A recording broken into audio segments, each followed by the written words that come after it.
بسم اللہ الرحمن الرحیم۔ والدین کی مغفرت چاہتے ہیں تو یہ 3 قرآنی دعائیں ہیں، ان کو پڑھنے کا اہتمام کیجیے۔ نمبر 1، ربنا اغفر لی ولوالدی وللمؤمنین یوم یقوم الحساب۔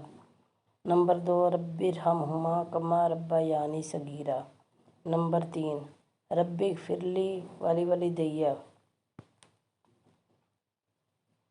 مرحوم والدین کے لیے دعائے مغفرت۔ حضرت ابو ہریرہ رضی اللہ تعالیٰ عنہ سے روایت ہے کہ آپ صلی اللہ علیہ وسلم نے فرمایا کہ نیک آدمی کا جنت میں اللہ تعالیٰ ایک درجہ بلند کرتا ہے تو وہ پوچھتا ہے کہ اے اللہ، مجھے یہ درجہ کیوں ملا؟ تو اللہ تعالیٰ فرماتا ہے، تیری اولاد نے تیرے لیے مغفرت کی دعا کی ہے، اس لیے اپنے والدین کے حق میں دعا کرتے رہنا چاہیے۔ اللہ تعالیٰ سے دعا ہے کہ اے اللہ، ہمیں والدین کی قدر نصیب فرما اور ان کی بہترین اولاد میں شمار فرما۔